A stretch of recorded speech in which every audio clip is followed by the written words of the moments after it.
12:32 del mediodía, tal como lo habíamos anunciado en la anterior parte. Ya tenemos en el estudio a Evelyn Pinto. Ella tiene un máster en gerencia pública y también es politóloga, y pues nos dijo fuera de cámara que había entregado la Secretaría Juvenil, y también, como yo, es fan de Andrés Eloy Blanco, uno de los grandes referentes de la poesía nacional y también del Partido Acción Democrática. ¿Te gusta la poesía? Me encanta la poesía, sí. Mira, Evelyn, si tendríamos justamente que escribirle una poesía a nuestro país en este momento para radiografiarlo, ¿cuál sería desde tu punto de vista como politóloga, como mujer, como feminista que eres? Sería desde la libertad. La libertad lo es todo.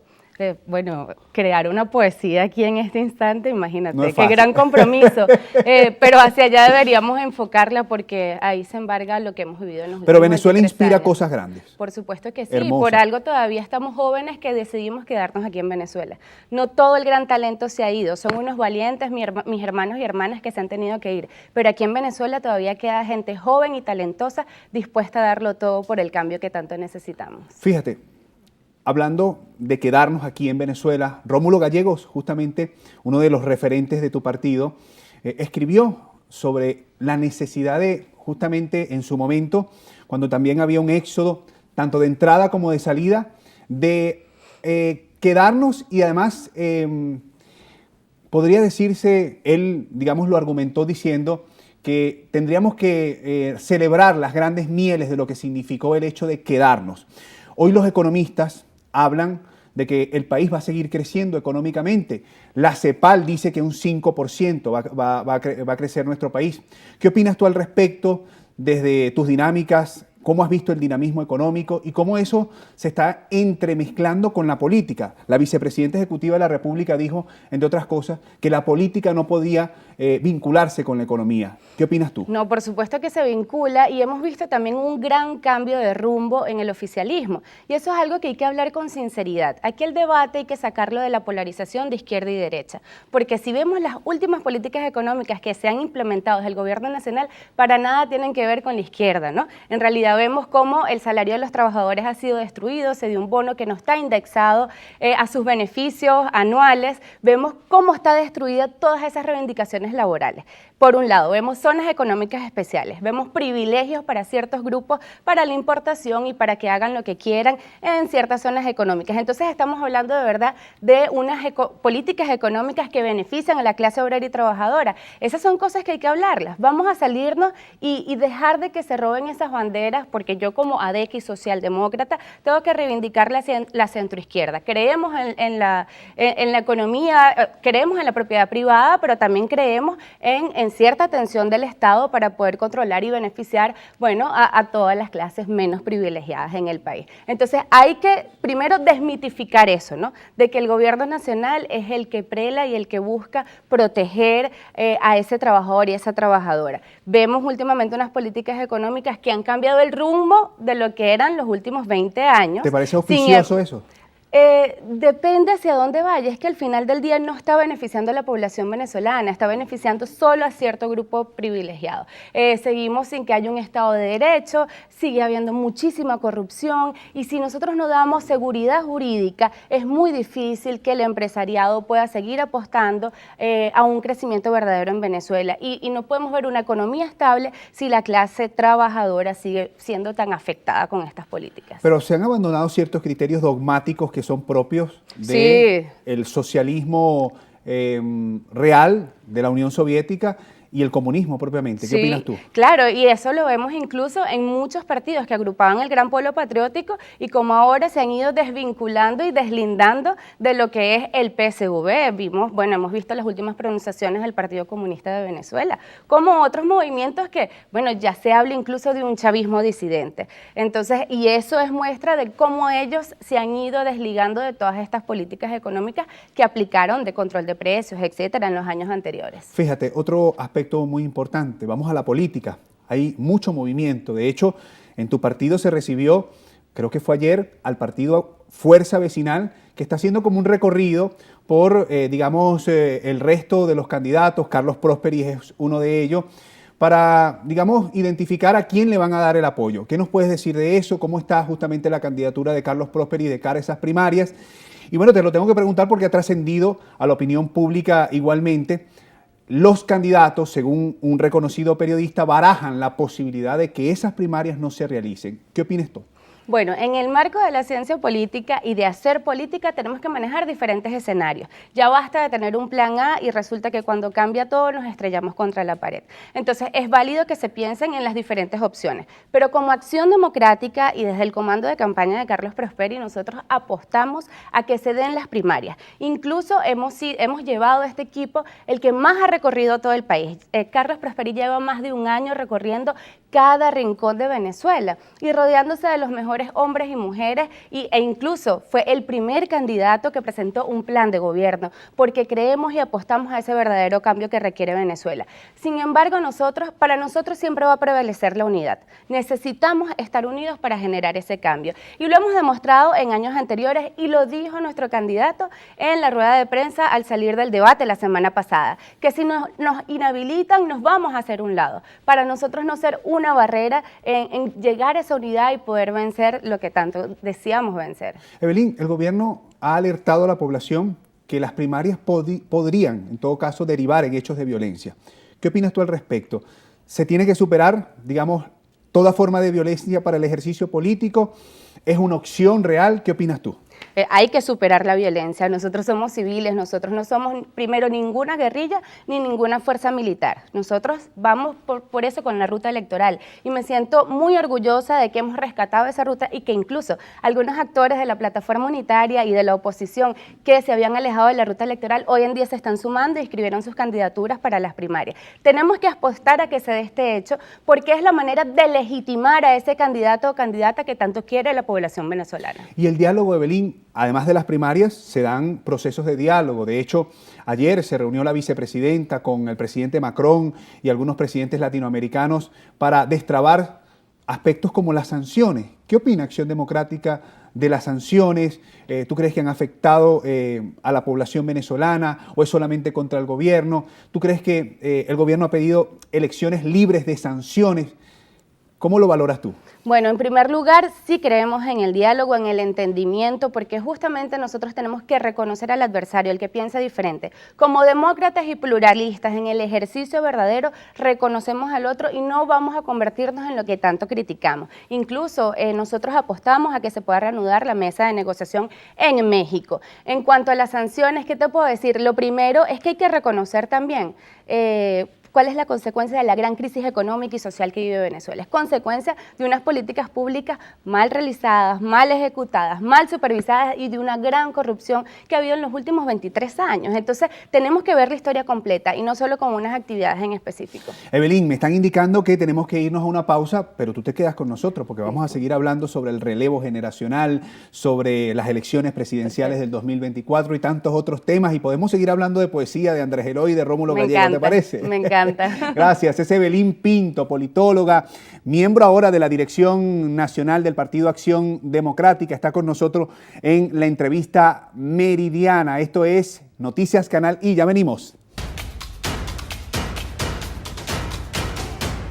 Son exactamente las 12:43 del mediodía. Continuamos con Evelyn Pinto, miembro de la Dirección Nacional del Partido Acción Democrática.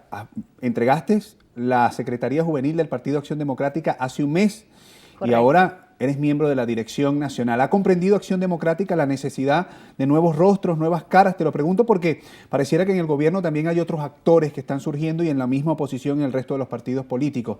¿Hace falta la renovación desde el punto de vista político? Sí, sí hace falta y la verdad es que nuestro partido ha dado muestras de que cree en esto. En primer lugar, en las elecciones pasadas del 21 de noviembre del 2021, hubo una política de la Dirección Nacional donde todos los secretarios juveniles estadales debían ser candidatos a concejales o diputados a los consejos legislativos. Eso se vio reflejado. Hoy en día tenemos varios jóvenes concejales y legisladores en los estados, como también tenemos un alcalde súper joven en Trujillo, que es Keiber, y le mando un gran saludo por su gestión. Y también en la Dirección Nacional han ido incorporando cada vez más a personas jóvenes, pero también con una trayectoria partidista, también con un trabajo, también que se han formado. Y una gran muestra de todo es nuestro candidato Carlos Prosperi, que con 45 años es el abanderado de un partido con tanta historia, es el abanderado de Acción Democrática. Y para aquellos que decían que Acción Democrática es un partido de viejos, hoy tenemos el candidato más joven de todos los que están compitiendo para las primarias. Mira, te lo tengo que preguntar porque es un referente de ese partido. ¿Cómo está Henry Ramos Alú? ¿Cómo está la salud interna del partido? ¿Se podrá superar de alguna manera, lo que podría decirse una división que surgió recientemente entre el partido? ¿Qué opinas tú al respecto? Bueno, Henry está muy bien, lo vi el día sábado, inteligentísimo como siempre, terminando su libro sobre el populismo, que ya también está la segunda edición de Reflexiones del Liberalismo, lo pueden buscar en las librerías nacionales, y siempre pendiente de atender a la juventud, de aconsejarnos, de hablarnos de su experiencia y de abrirnos espacio para que nosotros poco a poco vayamos agarrando la dirigencia nacional del país. Y sí, o sea, el partido está abierto a estos cambios generacionales. La muestra la tenemos en la candidatura. Henry está muy bien y estamos dispuestos a participar democráticamente. Volviendo al diálogo, ¿tú dialogas con los dirigentes juveniles del gobierno también? ¿Te reúnes con ellos? No, la verdad, en el último año no me he reunido con ellos, pero sí participé antes de ser secretaria juvenil, unos meses antes, en un programa de televisión con algunos actores también de la juventud de la JPSUV. ¿Qué opinas de los candidatos o precandidatos más bien que están corriendo en las primarias y están inhabilitados? Mira, nosotros como oposición que creemos en la democracia, que sabemos que no hay Estado de Derecho, no somos quien para decirles que no pueden participar, ni decirles que nosotros mismos no los podemos inhabilitar. Sin embargo, yo puedo hablar es en nombre de Acción Democrática. Nosotros sí no queremos ser una traba para la unidad, para lograr el cambio, y si nos llegan a inhabilitar porque todos los candidatos están en riesgo que puedan ser inhabilitados, nos vamos a hacer un lado. Porque hay que entender algo muy claro, y gracias por hacerme esta pregunta. Nosotros estamos participando, pero no estamos en democracia, buscamos la democracia. O sea, si la buscamos es porque no tenemos condiciones democráticas, entonces hay que adaptarnos también a las condiciones en las que tenemos, superarlas, crear estrategias y superar ese gran ventajismo como se pudo hacer en Barinas en enero del 2022. A eso te iba a preguntar. El Consejo Nacional Electoral, Acción Democrática, pues ha competido en distintos procesos electorales, ha resultado favorecida, nombraste un alcalde allá en Trujillo. La importancia de reivindicar la institucionalidad para que el ejercicio de la política se haga confiable. ¿Qué opinas tú al respecto? Tomando en cuenta pues que pareciera que todos los cañones van dirigidos precisamente a cuestionar lo que son las instituciones como entes mediadores de la sociedad. Es que esa es una estrategia y la vemos desde Barinas. Después de Barinas que se repiten las elecciones. Ajá. Ahí ¿qué sucedió? Se gana incluso por mayor diferencia, gana la oposición. A las semanas lanzan lo que es la recolección de firmas para el referéndum revocatorio. Matemáticamente, porque lo sacaron ingenieros, era imposible recolectar las firmas. ¿Pero por qué se hizo eso? Justamente para que la ciudadanía volviera a dudar en el Consejo Nacional Electoral. Este cambio de rectores es para que vuelvas a dudar. Estas inhabilitaciones es para que vuelvas a dudar. Entonces no nos podemos salir de esa ruta electoral, porque si salimos todos a votar, porque la gente está descontenta, lo dicen las encuestas, podemos superar a quien está hoy en día en el gobierno nacional, y ellos van a hacer todas las tácticas, estrategias comunicacionales posibles para dividir a la oposición y para que no creamos en el CNE y no participemos en las elecciones, porque lo han venido haciendo durante 23 años y tenemos que aprender y no caer en el peine nuevamente. El voto es la salida y no la violencia. Así es. La salida siempre será el voto y las acciones civiles, nunca la violencia. Evelyn, si te tocara hacer de alguna manera, digamos, una suerte de predicción y las primarias fueran el domingo que viene, ¿cuánto crees tú que sería el nivel de participación? Mire, yo creo que la participación va a estar entre 1.500.000 a 2 millones de venezolanos y venezolanas. Es mi predicción, ¿no? Incluyendo a los que están están en el exterior, sí. ¿Cómo valoras ese proceso de incorporación de esos venezolanos en el exterior a este proceso? Que ellos se han tenido que ir no por voluntad propia en la mayoría, han tenido que salir de Venezuela por la crisis económica y social y por la emergencia humanitaria compleja. Y que estén afuera no tiene que hacer que se alejen de lo que sucede en el país, porque sé que muchos de ellos quieren volver. Entonces tienen que ser parte, se están organizando, hablé hace poco con una compañera en Perú, ya están organizando los centros de votación, se tienen que ser parte del cambio que tanto necesita Venezuela. Que hoy en día estén en otro territorio no quiere decir que dejen de ser venezolanos. Por último, Evelyn, tú eres magíster en gerencia pública. Si te tocara, en todo caso, asumir una organización, ¿cuáles serían los criterios de gerencia pública que tú implementarías para garantizar eficiencia, erradicar todo tipo de corrupción? Porque la gente quiere saber, bueno, ¿qué me ofrece la juventud en este momento? Bueno, lo primero, transparencia, acceso a datos. Nosotros tenemos más de 15 años sin acceso a datos. Si no hay datos, está ciego para la elaboración de las futuras políticas públicas. Entonces, empezar a recolectar todas esas memorias y cuentas. ¿Qué es lo que hay?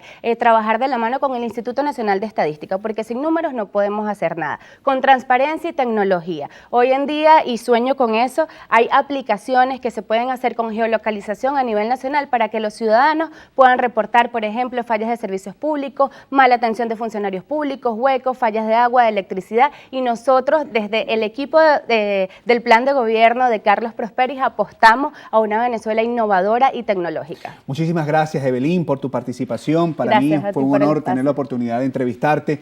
Esta es tu casa, cuando tú quieras puedes contactarnos y estar con nosotros. Tus aportes son sumamente valiosos y bueno, para ustedes, muchísimas gracias por su atención. Al regreso, mucho más de Noticias Canal I, la noticia internacional, los deportes y mucho más. Ya venimos.